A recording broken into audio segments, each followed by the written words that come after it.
Hi everybody, super star ரஜினிகாந்தோடைய உடல் கட்டை பார்த்து விரண்டு விட்டேன். KS ரவிக்குமார் அதிரடி. வாங்க வீடியோக்குள்ள போலாம். வீடியோக்குள்ள போட்டு யாரா நம்ம சேனலை சப்ஸ்கிரைப் பண்ணலாம், உடனடியாக சப்ஸ்கிரைப் பண்ணீங்க. நன்றி. KS ரவிக்குமார் யாருன்னா தெரியும் உங்களுக்கு. அவரு படையப்பா போன்ற படங்களை இயக்கியவர், தலைவருடைய நெருங்கிய நண்பர் அப்படின்றது. அதிரடியா அவர் என்ன சொல்லியிருக்காருன்னா, சூப்பர் ஸ்டார் ரஜினிகாந்த் அவர்கள் எக்ஸசைஸ் பண்ணிட்டு இருக்கல யதார்த்தமா அவருடைய கட்டுமஸ்தான உடலை பார்த்து மிரண்டுட்டேன். என்ன சார் இப்படி இருக்கு உடம்பு, நம்ம படத்துல ஏதாவது வைக்கலாமே? நான் டெய்லியும் பாத்தீங்கன்னா தண்டால் எடுக்கிறேன், ஸ்கிப்பிங் பண்றேன் அப்படின்னா நேரடியா நானே பார்த்துருவேன். அவர் பாத்தீங்கன்னா 1000 ஸ்கிப்ஸ் அப்படியே டக்கு டக்கு டக்கு டக்குன்னு அடிப்பார். அவ்வளோ அற்புதமான உடல் கட்டு. உடனே நான் பார்த்தேன், சரி ஓகே படையப்பா படத்துல இதை வைக்கலாம் அப்படின்னு சொல்லிட்டு நான் யோசனை பண்ணேன். அப்போதான் அந்த சீனை நான் போய் கனல் கண்ணன் சொன்னேன், இது போல தலைவருடைய அந்த உடலை காட்டணும் அப்படின்னு, கட்டு மஸ்தான உடலை. அவரு கனல் கண்ணன் சிரிச்சிட்டாராம். என்ன சார் இது, அவரு தலைவர் உடம்பு அது நல்லா இருக்கா சார் அப்படி, நீ வா அப்படின்னு சொல்லிட்டு கூப்பிட்டுட்டு போய், சார் உடம்பு சட்டையை ஓப்பன் பண்ணுங்க சார் அப்படின்னா, சார் என் தலைவர் வந்து ஓப்பன் பண்ணி அப்படி அப்படின்னு சொல்லி நின்னாரா ஸ்டைலா கட்டு மசாலா வச்சு. சார் என்ன சார் இப்படி வச்சிருக்கீங்க, உடம்பு சூப்பரா இருக்கு, வச்சுக்கலாம் சார் பிரச்சனை இல்லை அப்படின்னு சொல்லிட்டு. அதுக்கப்புறம் தான் அந்த படையப்பா சீட்ல பாத்தீங்கன்னா அந்த கடைசி ஃபைட்ல அதை வச்சிருப்பாங்க. அவ்வளோ அற்புதமான, இன்னைக்கும் வயசானவர்னு சொன்னா யாரும் நம்ப மாட்டாங்க. படைப்பா படத்துலேயே பாத்தீங்கன்னா அப்பா சாரால சொல்லுவார், வா வாட் எ மேன் அப்படின்னு. தலைவர் அப்படியே அந்த சட்டையை கைட்டிட்டா அப்படி முறுக்குக்குள்ள பாருங்க, கட்டுக்கட்டா இருக்குது பாருங்க உடம்பு.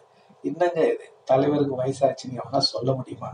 இவனுக்கு தான் ஏதாவது ட்ரோல் பண்ணிட்டு இருப்பானோ. அவருடைய உடல் கட்ட பாருங்க, அந்த வயசுலயும் எப்படி மிருகத்து வச்சுக்கிறாருன்னா எவ்வளவு ஒரு எக்ஸசைஸ் அவர் பண்ணியிருப்பாரு, எவ்வளோ ஹார்ட் ஒர்க் பண்ணிட்டு எல்லாரும் புரிஞ்சுக்கணும். நான் பார்த்தீங்கன்னா நேற்று ஒரு வீடியோ ஒன்று போட்டிருந்தேன். அதாவது சந்திரமுகி வந்து வெளிநாட்டில், அதாவது இலங்கையில் 100 நாள் ஓடிச்சு.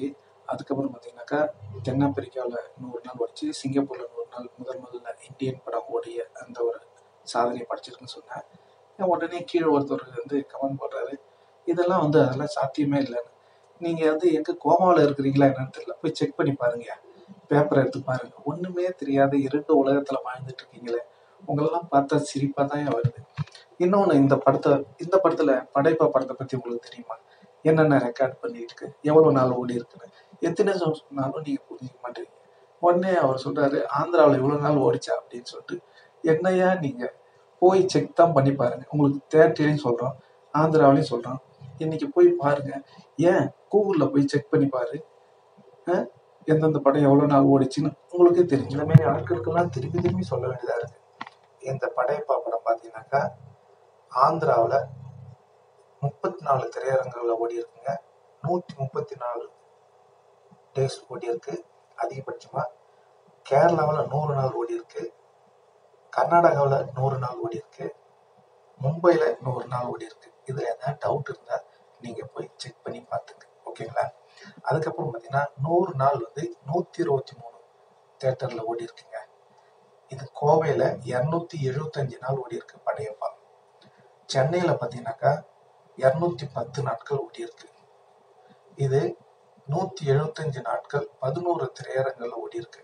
இதெல்லாம் அப்புறம் 65 நாள் பார்த்தீங்கன்னாக்கா 225 தியேட்டர்ல 65 நாள் ஓடி இருக்குங்க. இதெல்லாம் சாதனைகள்லாம் நீங்க கேட்டா மிரண்டு போயிடுவீங்க. இனிமேல் உங்க நடிகர்களுடைய இதெல்லாம் சாதனை முறியடிக்க முடியுமா என்ன? நினைச்சு கூட பார்க்க முடியாது, கனவுல கூட நினைக்கவும் முடியாது. நான் சொல்றேன், நீங்க இப்படியே புலம்பிக்கிட்டே இருக்க வேண்டியதான். இந்த மாரி ஜென்மங்களுக்கு திரும்ப திரும்ப சொல்ல வேண்டியிருக்கு. எது எப்படியோ, இதுல ஏதாவது சாதனைகளை விடுபட்டு இருந்தா கண்டிப்பா நண்பர்களே கமெண்ட்ல சொல்லுங்க, நாங்களும் தெரிஞ்சுக்கிறோம். உடனே KS ரவிக்குமார் அப்படியா சொன்னாரு அப்படின்னு கேட்பீங்க. அவருடைய சின்ன வீடியோ கிளிப் இது உங்களுக்காக. முழு வீடியோ நீங்க பார்க்கணும்னா நான் டிஸ்கிரிப்ஷன்ல நான் நினைக்கிறேன், பாருங்க. ஒரு வாட்டி எக்ஸசைஸ் பண்ணிட்டு இருக்கும்போது நான் பார்த்தது. ஓகே, என்ன சார் பாடியில் இப்படி வச்சுருக்கீங்க, ஷாக் ஆகிட்டேன் நான் இது வச்சுருக்கேன். அப்போ நண்பர்களே வீடியோ பார்த்தீங்களா? உங்களுக்கு பிடிச்சிருந்தா உங்களுடைய கருத்துக்களை கமெண்ட்ல சொல்லுங்க. அது மட்டும் இல்லைங்க, இந்த தகவல் உங்களுக்கு பிடிச்சிருந்தா லைக் பண்ணுங்க, ஷேர் பண்ணுங்க, கமெண்ட் பண்ணுங்க, முக்கியமாக சப்ஸ்கிரைப் பண்ணுங்க. சப்ஸ்கிரைப் பண்ணவங்கள பக்கத்தில் ஒரு பெல் பட்டன் வரும், அதை கிளிக் பண்ணி நான் 3 ஆப்ஷன் காட்டும். ஃபர்ஸ்ட் ஆப்ஷன் ஆல் என்றதை செலக்ட் பண்ணிங்க. நன்றி, வணக்கம், ஜெய் ஹிந்த்.